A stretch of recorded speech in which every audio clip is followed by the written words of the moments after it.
What's up everybody, Andreas Schreiber here to give you some insight to the professional basketball world. Today we're going to talk about vertical jump training. But first, please subscribe to this channel, make sure you like this video, and make sure you download my free ebook on jump mechanics on my website, and I'll put a direct link right up here. So today's topic is vertical jump training, and I wanted to start off with one of the most argued arguments, or one of the most argued topics in vertical jump training, which is genetics. Are we genetically predisposed to developing an explosive leap? Is genetics important when developing a vertical jump? Or can we develop a vertical jump through proper training? And if you stay to the end of this video, I'll give you some great tools to increase your vertical jump by as much as 12 inches in just 8 weeks. So make sure you stay to the end of this video and maybe you'll learn something. So genetics. Some people argue that you simply cannot add great inches to your vertical leap unless you have the right genes.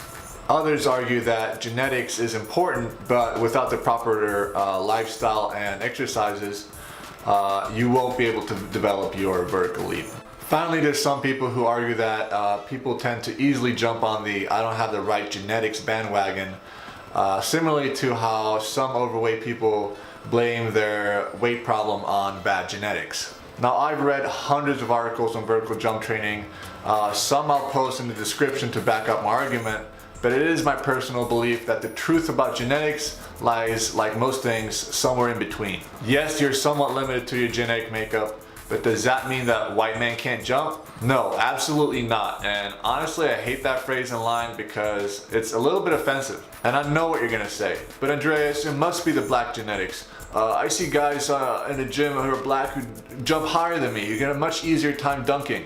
Okay, I feel you. So let's talk about race.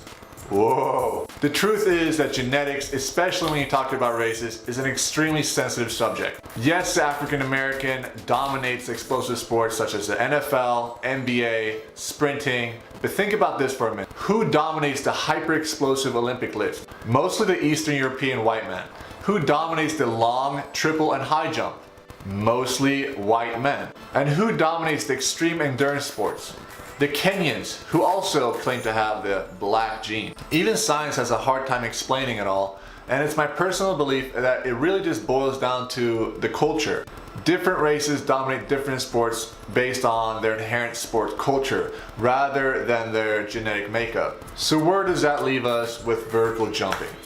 It simply means that we cannot blame muscle explosiveness on genetics, and we cannot base explosive development and success on race. Yes, there will be some rare cases where developing a vertical leap will be really tough. But I'm telling you, most people can add massive inches to the vertical leap with proper training. And it all comes down to a little mathematical tool called the bell curve. Yes, that same horrible curve that your teachers use to decide whether you passed the class or failed it. So the bell curve tells us that most people are in the middle of the pack. It also tells us that most people are either C students or average jumpers. Then you have the extreme cases on the ends. These are your bad jumpers and your really good talented jumpers. But again, 80% of you guys are going to be average jumpers by nature. Now, you may not be a genetically gifted freak athlete, but you can certainly train your body and develop a great vertical leap, just like I did. So when I grew up, I wasn't the best jumper. In fact, I developed my vertical leap or my explosiveness fairly late in my life. But that was before I met this amazing strength and conditioning coach at UCLA, Doc Brown, who gave me some great insight to how to develop an explosive vertical leap. He gave me the blueprint to developing from barely touching the rim, honestly, to full-on windmills and tomahawks and fast breaks. And notice how I said developing. What are we developing? So muscles contain two different fibers, fast twitch and slow twitch fibers, known as type 1 and type 2 muscle fibers. The key to improving jumping ability is recruiting more type 2 muscle fibers in your legs. To note is that type 1, aka the slower twitch muscle fibers, are better at endurance, and type 2, aka the quicker muscle fibers, are quicker, but they become more fatigued over time. So, although it's important to have explosive muscles in your legs, As a basketball player, you want to be able to have endurance as well. This is why basketball is so unique of a sport. You need to be extremely explosive and have endurance in your legs, which is kind of a paradox in itself. What most people don't know, however, is that type 2 muscle fibers are in itself subdivided into type 2A and type 2B muscle fibers that are different in that one is quick and one is super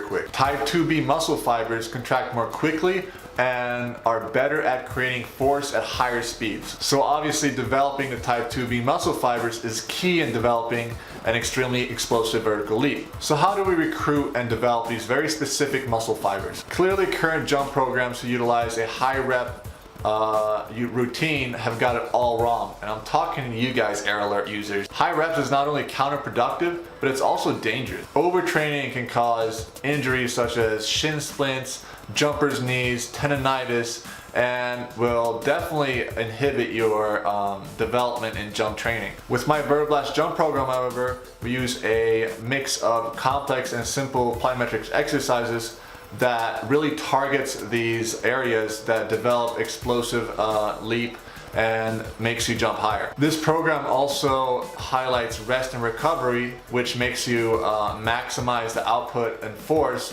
for each and every rep that you engage in. It also minimizes the risk of injury in your muscles and joints. Efficiency, not fatigue, is the key in my program. My Vertiblast jump program also contains a pull workout, plyometric pull workout, that pushes out those extra inches in your jumping ability while also limiting the pressure put on your joints and your muscle. If you want to jump higher, then you definitely need to check this out. The Vertiblast jump program is 8 weeks plus an additional 3 weeks for the plyometric pull workout. I'll put a link up right up here and you can check it out for yourself. If you want some more tips and free advice on jump mechanics, then download my free ebook. I'll put it right down here.